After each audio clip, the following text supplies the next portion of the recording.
সুপ্রিয় দর্শক, আমাদের ক্যামেরার সামনে আছে এক সুন্দরী আপু, খুবই লম্বা।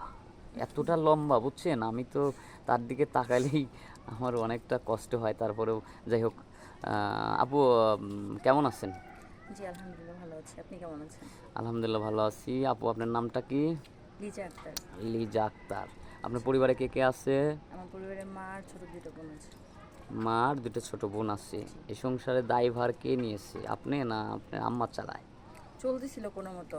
বাড়িতে ছিলাম, গ্রামে ছিলাম। আমার দাদুরা আছে, নানু আছে, তারা এরা দেখাশোনা সবাই করে। মিলে দেখাশোনা করে, বাবা তো নেই? না, আমার বাবা নেই। বাড়ি আছে না? আছে, থাকার মতো জায়গা থাকার আছে? মতো কোনোরকম জি। যাই হোক, তো আপনার বয়স কত? আমার বয়স ২২ বছর হয়ে গেছে। 22 বছর। তো আমাদের ক্যামেরার সামনে আসার মূল কারণটা কি? মনের মতো একটা মানুষ চাই। মনের এক মতো একটা কথায় জি। মানুষ। যেমন আপনি তো মনে হয় 5 ফুট কয় ইঞ্চি লম্বা, 6 না 7? ৭ ইঞ্চি। 7 ইঞ্চি লম্বা। মনে হয় 7-এরও বেশি আছে, 9 মনে হয় আছে। হতে পারে। আনুমানিক 7 বলছেন তাই না? জি। অনেকটা লম্বা।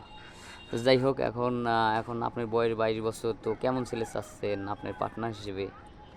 কেমন ছেলে চাচ্ছি এখানে সৌন্দর্য, আমি যেহেতু লম্বা এরকম কিছু বলবো না, কারণ আমার বাবা নেই। আমার মানে ভালো থাকার মতো বা ভালো রাখার মতো কোনো অ্যাবিলিটি নেই। সে যদি অ্যাবিলিটি নেই? আমাকে ভালোবাসে, আমি কেউ যদি আমাকে বিয়ে করতে চাই, সেক্ষেত্রে আমি মানে আমার সবটা দিয়ে তাকে আমার মতো করে ভালোবাসা ভালো করবো, আসবেন। এতটুকুই আছে। সে যে যে যে বয়সী হোক বা লম্বা হোক, খাটো হোক, সেটা আপনার কাছে কোনো ডিমান্ড নেই, না? না। হুম। এখন মনে করেন আপনি তো অনেক লম্বা, এখন যদি 5 ফুট 3 ইঞ্চির একটা ছেলে মনে করেন আপনার কান পর্যন্ত হয়, আপনাকে পছন্দ করলে, আপনাকে নিয়ে সে সংসার করতে চায়, তো সেই ছেলেকে কি আপনাকে বিয়ে করবেন? কেন করবো না? সে যদি আমাকে বিয়ে করে সুখে রাখতে পারে, ভালো রাখতে পারে, আমার দায়িত্ব নিতে পারে, তাহলে অবশ্যই তাকে বিয়ে করবো। যখন তাকে নিয়ে মার্কেটে যাবেন, আপনাকে যখন কেউ প্রশ্ন করবে, খারাপ লাগবে না তখন? না, খারাপ লাগার কি আছে? সে আমার কাছে যোগ্য। কার কাছে? সবাই সবার চোখে পারফেক্ট হয় না, সবাই সবার চোখে মানে ভালো হতে পারে না। মূল কথা হচ্ছে, হ্যাঁ, আর আমাকে তার সঙ্গে যেতে হবে তার কোনো মানেও নেই এরকম। মূল কথা হচ্ছে একজন স্বামী দরকার, জি, মাথার উপর একটা ছায়া দরকার। যেমন বাবা নেই, জি। সংসারটা অনেক খুব কষ্টে কষ্ট হয়। চলতেছে, জি, যে আপনার আম্মা অনেক কষ্ট করতেছে, বা সবার কাছ থেকে হাত পাততে হচ্ছে, মানে এমনটা যেন আপনার বেলায় না হয়। না হয়। জি, স্বামী যেমনই হোক, বয়স্ক হোক, আর হচ্ছে তার বউ থাকুক, বাচ্চা থাকুক, যাই কেন, তোমাকে চলাতে পারলেই মানে এটাই খুশি। হচ্ছে, তুমি হচ্ছে চাচ্ছ, তাই তো? জি। যাই হোক, আপু, এখন পার্সোনাল কোনো ফোন নাম্বার আছে?